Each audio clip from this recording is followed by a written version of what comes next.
Ainsi, je pose la question, qui est donc un père spirituel? Il existe plusieurs personnes que l'on peut appeler père. Premièrement, Dieu est notre père. Lui cause notre père qui est dans les cieux. Et le mot araméen c'est Abba, qui veut dire source, qui veut dire fondation, fondement, géniteur. Donc Dieu peut être appelé père parce qu'il est Abba. C'est l'esprit qui nous pousse à crier auprès de Dieu, Abba, père. Deuxièmement, Adam est notre père.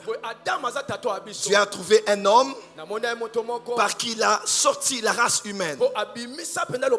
C'est par cet homme que nous sommes sortis. Et lorsqu'il est tombé, nous sommes tous tombés avec lui.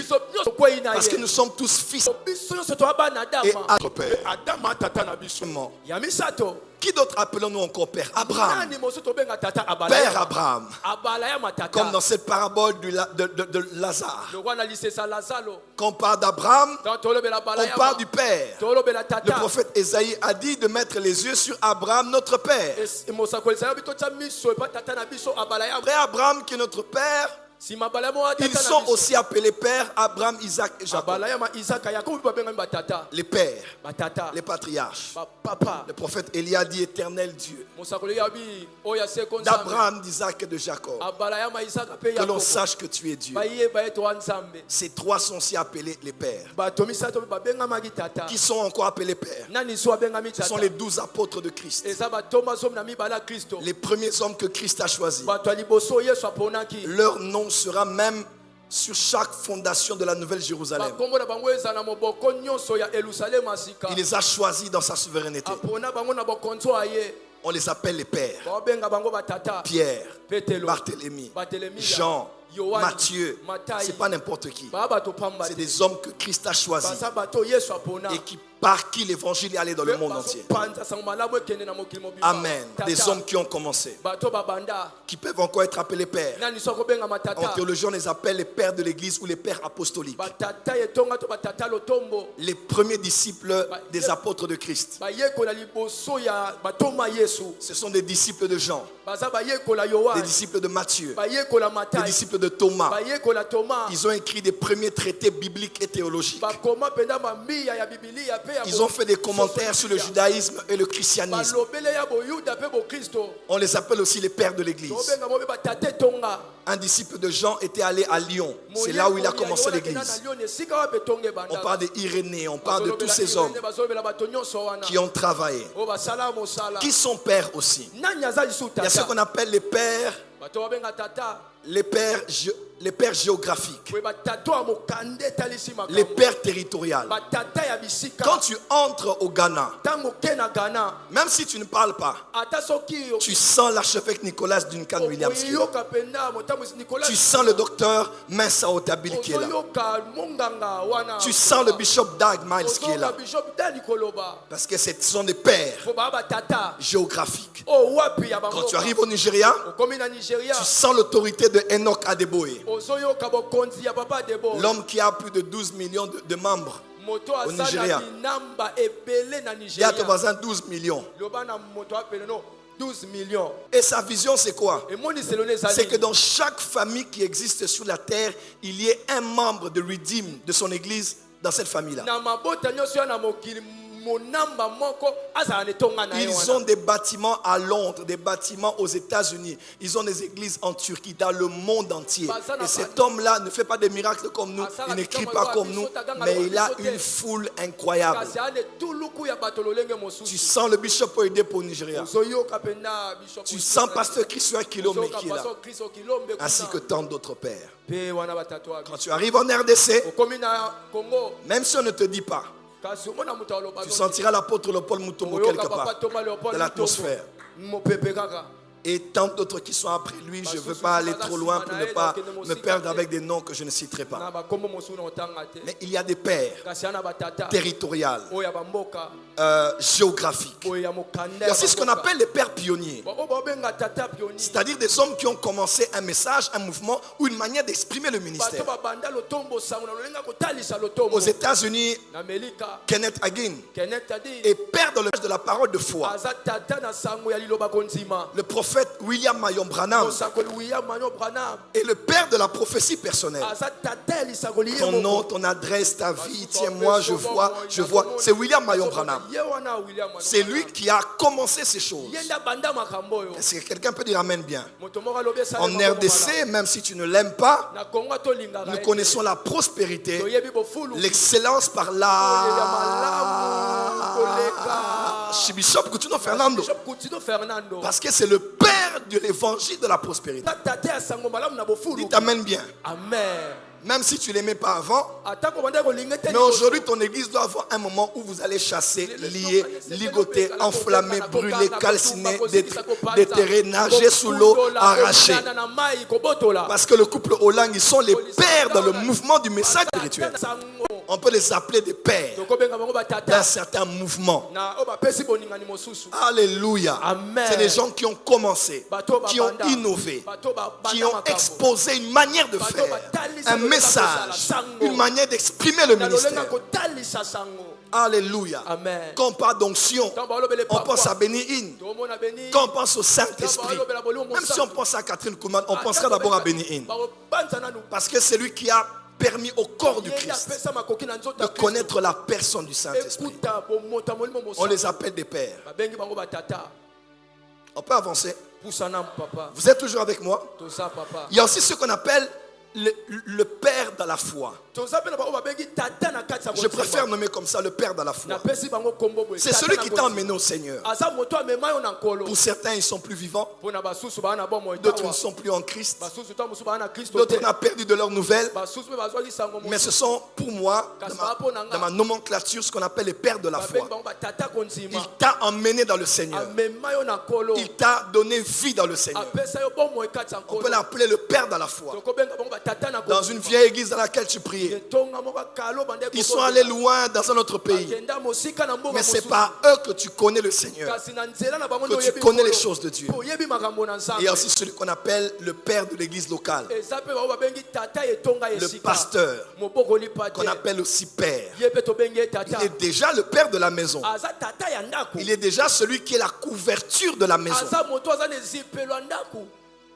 Et pour terminer, dernier type de père, c'est pour définir maintenant qui est un père spirituel. Le père spirituel, c'est l'autorité principale.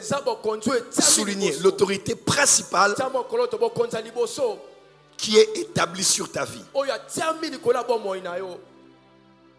qui a le mandat de te discipliner, de t'éduquer, de te nourrir, de t'équiper, de te conduire, de former Christ en toi, de t'emmener à accomplir ta destinée. C'est l'autorité principale. Ainsi, on peut avoir beaucoup de maîtres, on peut avoir beaucoup de mentors, on peut avoir beaucoup de figures paternelles, mais on n'a qu'un seul père spirituel. Dis amen bien. Dis à ton voisin, qui est ton père? J'ai vu quelqu'un me dire, mon père spirituel c'est T.D. Jakes. Ah bah T.D. Jakes, tu l'as jamais vu. Tu l'as jamais vu, T.D. Jakes. Tu ne le connais pas, il ne te connaît pas. Tu ne le verrais pas d'ici cette année. Oh non, quand je suis ces messages, c'est mon père. Papa, tika blokwana. Ça, ce sont des fantasmes. Charismatiques. Tu peux apprécier quelqu'un, mais tu dois avoir un contact avec ton père spirituel. Autant que ton père biologique a déterminé d'où tu viens. Ton père spirituel déterminera où tu vas. Oh, tu n'as pas dit amen. Ton père biologique a déterminé d'où tu viens. Mais ton père spirituel déterminera où tu vas. Le père biologique et le père spirituel sont deux structures sur la terre que le Père céleste qui est dans les cieux a établi sur la terre, par lequel il va exprimer son mandat de père. Voilà pourquoi un père biologique, quand il rate son devoir de père, il peut biaiser l'image que les enfants ont du Père céleste. Parce que le père biologique est appelé à être le reflet du Père céleste de la maison. Oh, je peux se passer. Avance, prophète. Il y a des gens qui n'appellent pas Dieu Père parce qu'ils ont des blessures de leur père biologique.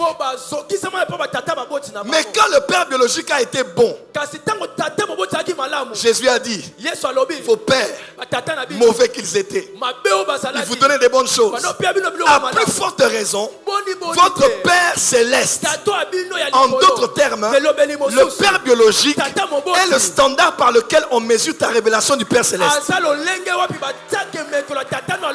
Voilà pourquoi être père biologique n'est pas un jeu. Si tu joues bien ton rôle, ton fils connaîtra facilement Dieu comme père. Parce que tu es l'extension de la paternité céleste sur la terre. Autant de l'autre côté que le père spirituel, il a lui aussi le mandat d'être la mission du Père céleste sur la terre. Avance, prophète. Dis amen bien. Amen.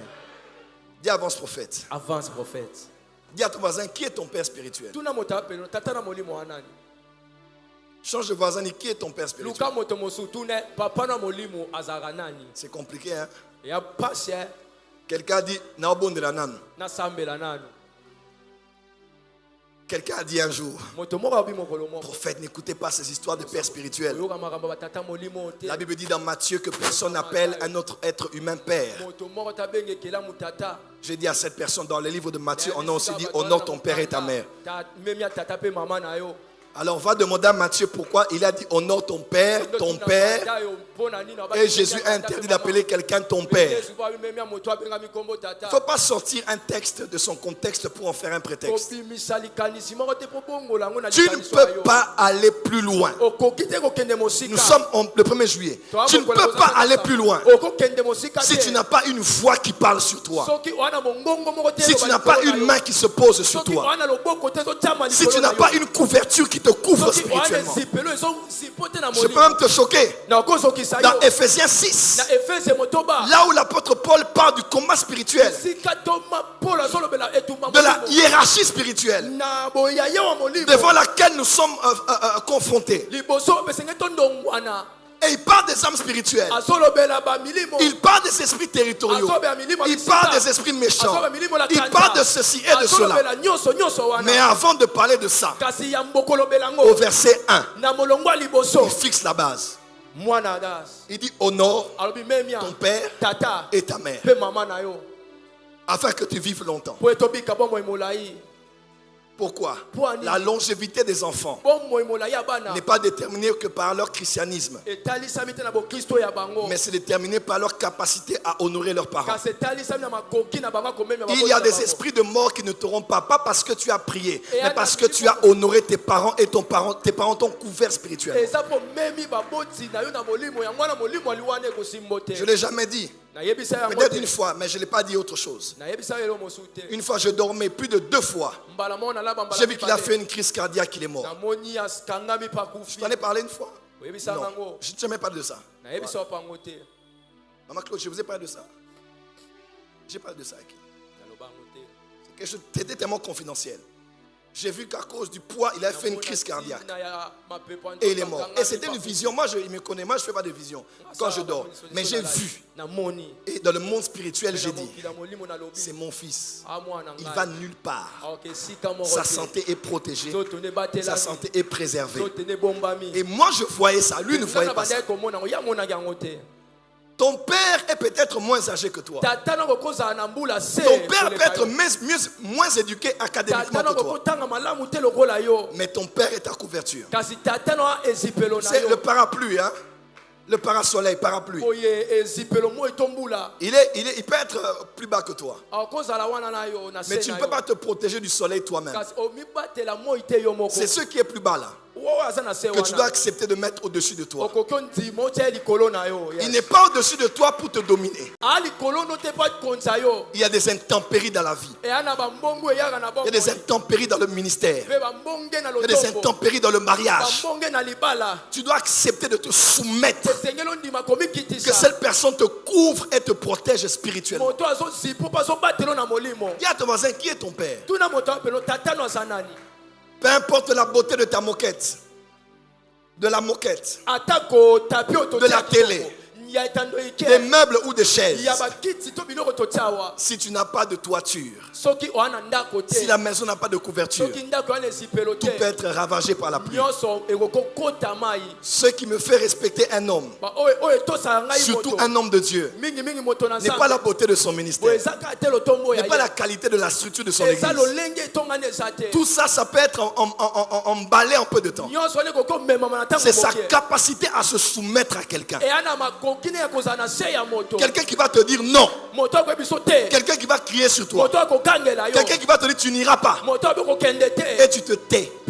Prophète Jimmy que vous voyez, c'est l'image du fils spirituel. Avant que je leur donne le ministère, plus de 3 ans, il venait me voir. Papa, Dieu m'a parlé. J'ai vu un ange. Je dois aller commencer mes actions. J'ai dit attends. Et il a attendu. Une année après, papa, ton Dieu m'a parlé. J'aime beaucoup cette manière de parler. Un fils ne dit pas Dieu m'a dit, il dit ton Dieu m'a dit. Ouais. C'est ton Dieu. Donc, le reste là, tu vas voir. On n'impose rien à son père. On suggère à son père. On présente devant son père. J'ai dit, j'ai encore besoin de toi dans le travail. Attends. Et ça brûlait. Si c'était toi, je te fais je bloquer je bloquer ma grâce. Ma réseau sala awa. Bisako les simba. Tant que tu viens bêtir, na monaki après ou monaki na monaki peut comme moi mutu sous sa famille. Tu dois attendre. 3 ans après, j'ai dit ok. J'ai tout fait, on allait au Gabon avec lui. J'ai dit, il ne faut pas que je le perde, il faut que je raffermisse mes relations. Je suis revenu, je l'ai ordonné avec son père biologique, qui est son père dans la foi, et je l'ai relâché en bonne et due forme. Et après quelques mois là, il continuait à manger la dîme de nos programmes de la MAP. J'ai dit, comme tu es mon fils, tu vas continuer à jouir des bénéfices. À un certain temps, je te lâche. Parce que moi, j'étais au Lubumbashi, j'étais au Burundi. Tu n'avais pas d'autres ressources. Tu vas vivre avec ça. Dis à ton voisin, qui est capable de te dire non? Il y a des gens, on ne te dit pas non. Le Saint-Esprit m'a dit. Dieu m'a parlé. Dieu t'a rien dit.